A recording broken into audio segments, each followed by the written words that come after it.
mon vai kudirinyan amona yengoy amona nyaya njolor wasila badamonje kola waliandi faye moni waliandi mon vai kudirinyan amona yengoy amona nyaya njolor wasila badamonje kola waliandi Au-dessus du quartier Ndiadjaï, le soleil couchant projette ses derniers rayons dorés sur les eaux bénites du Sine, demeure sacrée de la déesse Mindis, le génie protecteur. C'est la veille du rituel multiséculaire du Diobaye. Depuis 7 siècles, les habitants de Ndiadjaï fêtent Diobaye pour d'abord demander protection au génie de la ville, génie protecteur de la ville, et prier une bonne récolte aussi, une bonne santé aussi. Le Diobaye a toujours existé, parce que cette année, c'est la 709e édition. Ça n'a jamais cessé. Ce qui s'est passé, c'est à un certain moment, il y avait des problèmes pour l'organiser. Parce que plus c'est grand, plus c'est difficile à organiser et plus l'islam avance aussi, plus les traditions disparaissent. On a beaucoup résisté parce qu'il y avait d'abord Faïl, qui est un village à 7 km de Fatick, qui l'organisait le même jour. Il y avait Néran qui organisait, mais il y avait Fassahor qui organisait. Mais tous ces villages ont abandonné. Il ne reste que Ndiadjaï qui essaie de perpétuer cette tradition. Et c'est des gens de bonne volonté qui se sont levés encore pour dire non, ça ne doit pas disparaître parce que c'est le seul patrimoine qui nous reste. Pourquoi cette fête de Sas? C'était d'abord pour éloigner ou éliminer ces animaux, ces ennemis de la récolte, comme les chacals, comme les perdrix, comme les singes. Alors, et aussi même, le chacal est un ennemi du petit bétail. Diobaye, c'est un village qui est à quelques 4 km de Fatick, du quartier Ndiadjaï. Et c'est ce nom Diobaye et la brousse de Diobaye où on va chasser qui a donné son nom à la chasse de Diobaye. À l'origine maintenant, il y avait une véritable sécheresse, les gens souffraient. Maintenant, en allant chercher du gibier pour manger, on a tué un animal.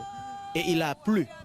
Et maintenant, c'est pour perpétuer cette tradition que chaque année, en début d'hivernage, on va chasser le Diobaye. Derrière le voile de la nuit, dans la brousse, se déroule le roi du Diobaye. C'est un rituel de voyance, de prédiction et d'invocation des esprits des ancêtres. Seuls des initiés y prennent part. Le dimanche soir, on va faire la rencontre des hommes pour faire des prévisions sur l'hivernage et nous prions à Dieu de nous amener le bonheur. Sont aussi prédits des événements heureux ou malheureux qui vont arriver dans le quartier. Ce rituel nocturne précède la chasse du Diobaye qui commence toujours à l'aube par un bain sacré populaire dans le Sine pour bénéficier de la bénédiction de Mindis, maîtresse des lieux. Le lundi matin, tout le monde va prendre un bain à la mer et prier une bonne santé. Ainsi, vers 8 heures, les jeunes vont à la chasse pour revenir à 14 heures vers l'arbre à palabres et faire notre rituel de danse. On ne peut pas parler du Diobaye sans parler au préalable du Mindis, qui est le fleuve que nous avons derrière nous et qui est relatif à l'histoire du quartier Ndiadjaï en particulier et de Fatick en général. C'est un fleuve qui fait partie de la fondation même de cette ville-là, dans la mesure où l'homme qui a installé la première maison ici, du nom de Walpar Ndiaye, lui, on lui avait prédit d'habiter un jour au bord d'un fleuve. Et là-bas, il aurait une belle vie et avec toutes les conditions réunies. mais on lui avait prédit de vivre à côté d'un fleuve. C'est à la recherche de ce fleuve-là qu'il s'est déplacé de milieu en milieu. Et arrivé ici, il a attaché son cheval quelque part parce que c'était une forêt. Donc pour aller chercher de quoi manger. À son retour maintenant, il n'a plus retrouvé le cheval. Donc il n'avait plus de moyens pour se déplacer. C'est en ce moment qu'il a compris que donc c'était ici qu'il devait habiter. En milieu de journée, c'est le retour des chasseurs.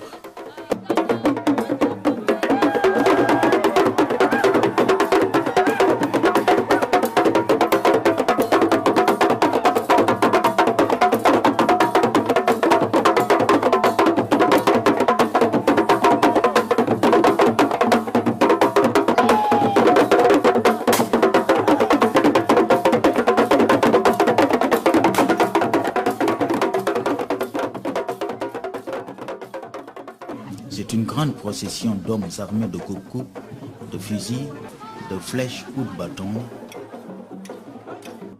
parés de gris-gris multiformes et de diverses feuilles de plantes. Elle est accueillie à l'entrée du quartier Ndiaye par les populations. À partir de ce lieu, tout le monde est invité à participer au rituel, même les non-initiés, les enfants, les femmes et les étrangers aussi. Au rythme du tam-tam, les chasseurs défilent à travers Ndiaye, exposant fièrement leur prise.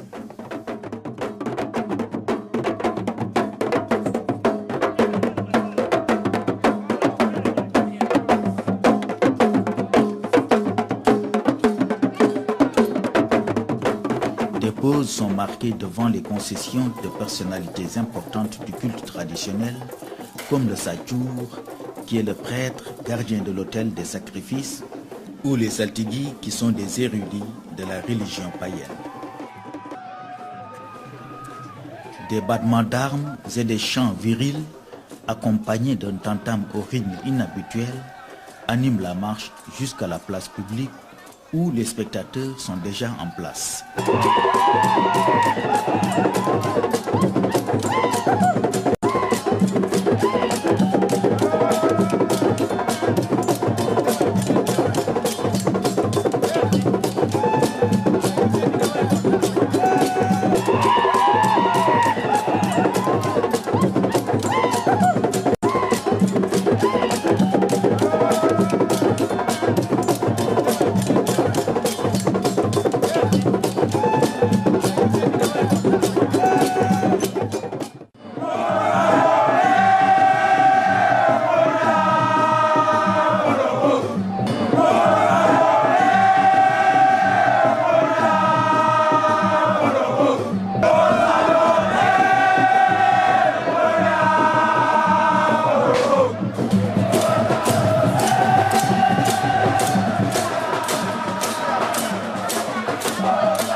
Personnalités administratives, coutumières et politiques assistent à la fête.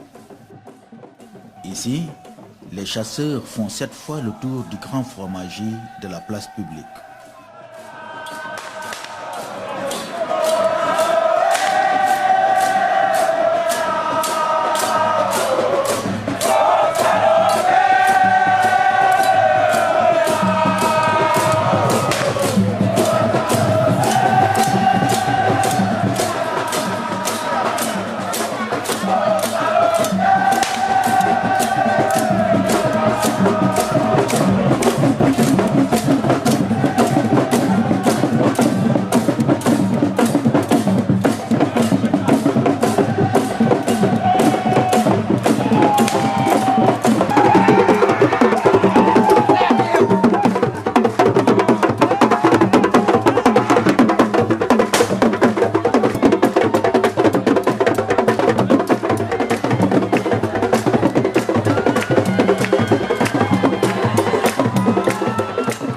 Ensuite, ils vont exécuter la danse rituelle du Djobaï.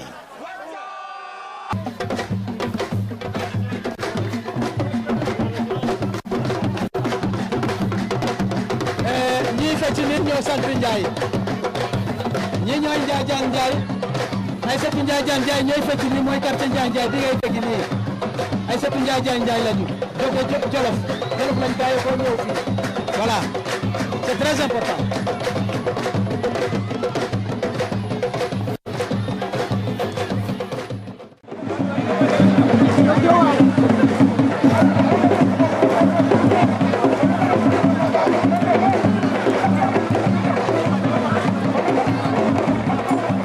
Pour perpétuer la tradition aussi, vous avez vu que nous avons fait le tour, 7 fois le tour du fromager avant de commencer la danse rituelle.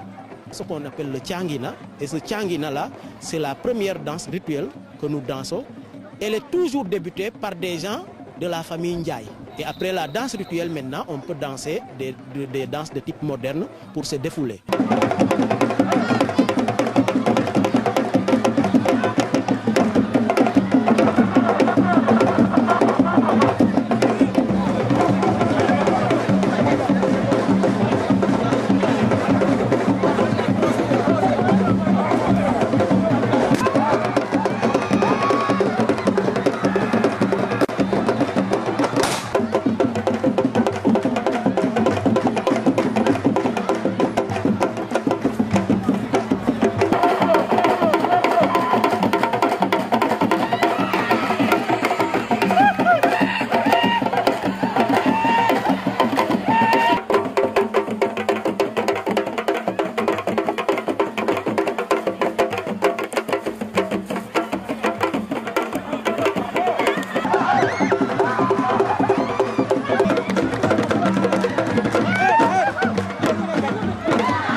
Après la danse, les chasseurs vont rendre hommage au chef du Diobaye chez lui.